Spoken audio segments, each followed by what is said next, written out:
What? Chad asked, acting as if he had just heard a funny joke. He hesitated for a moment, then said, "Are you kidding me? What's someone like you possibly going to do to someone like me?" Chase looked at him coldly, not saying a word. Chad pointed at him and continued to laugh. "You make me and my family disappear from the face of the earth? Is that it? That's a good one, man. Maybe you'll send us to Mars. Is that where you're from? Is it nice?" Chad was now almost doubled over in laughter. "Do you know how big the Manson family is?" he taunted. "Do you know how much money we have and how many people we know?" Chase didn't say anything but wound up his arm and threw it once again at Chad's face. He made contact. At this moment, a beautiful figure ran into his focus. She'd come into the direction of the parking lot.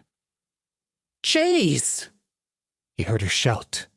He looked up to see Celia standing before him, very upset. "What is going on here?" she demanded. When Chase didn't respond, she gave him a quick but firm in the face.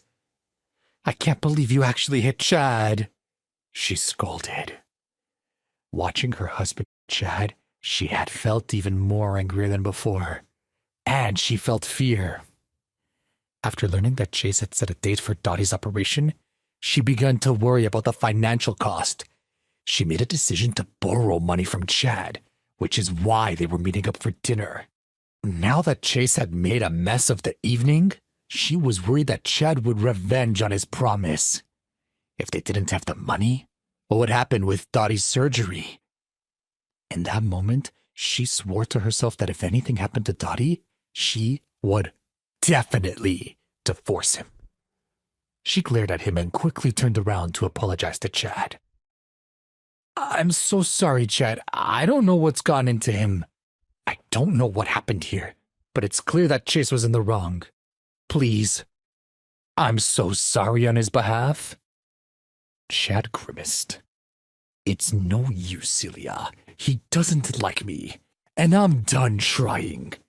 I really don't like your husband, and if he dares to again or make false threats against my family, then I will see to it that he suffers.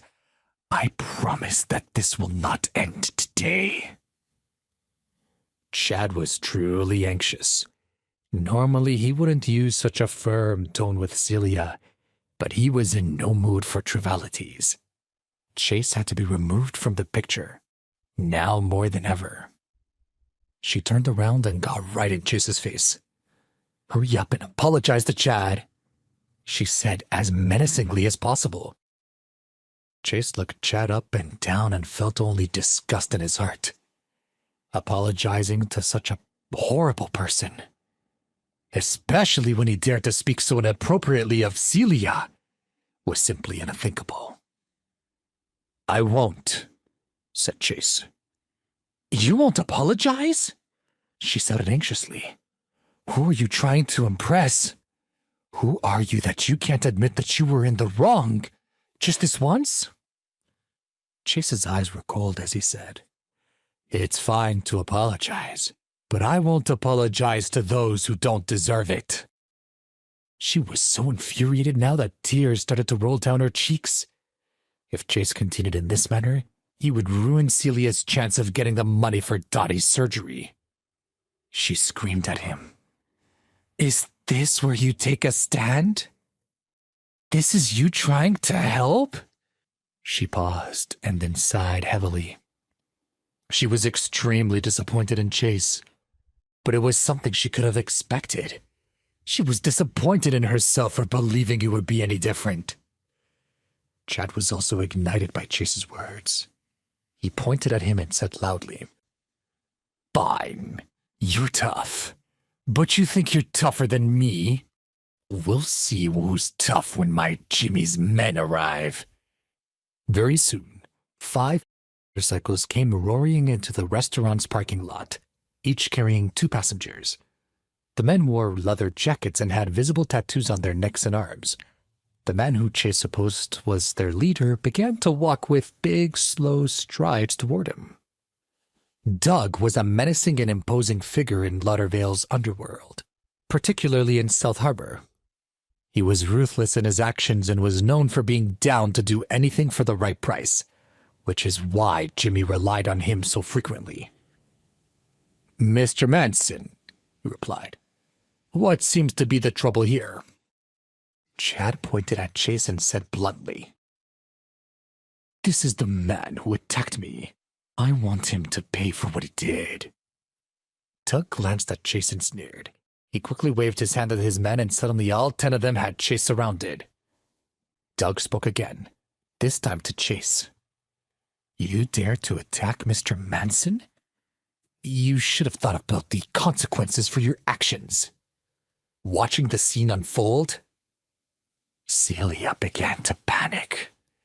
If the situation escalated and the men resorted to violence, Chase would be badly injured. While she did believe he was in the wrong, that he shouldn't have attacked Chad, she still didn't feel he deserved to be punished like this.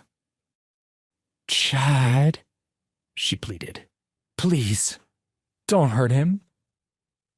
Chad was silent. She continued, "I apologize on his behalf, please. Don't lower yourself to this level.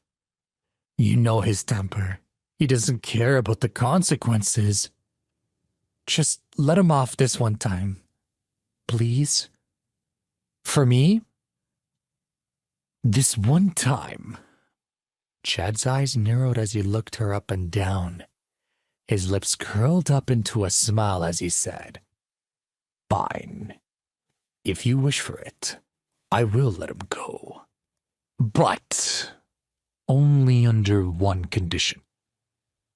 She looked at him naively and said, "What? Anything." "How about this? After we finish our dinner, let's go back to my place so we can talk about your request in private." His lips now curled into a smile. He knew that by saying this publicly, everyone would hear her either reject or accept this proposal. And she couldn't reject him if she wanted the money for Dottie's surgery. He had her trapped. He was even more pleased than Chase could hear. As for Celia, her face contorted into an awkward expression. Chad unrestrainedly swept his gaze over her, causing her to feel extremely uncomfortable. "Chad," she tried to whisper, "we've been friends for so many years. I know what you're getting at, but I'm still married. It would be inappropriate." "Very well, then," said Chad, laughing, though deep down he was hurt by her rejection. It should have been an easy decision. He hadn't worked for years for her to consider him just a friend. Chad waved his hand and gave the order to Doug and his men. At his direction, the 10 men swarmed towards Chase.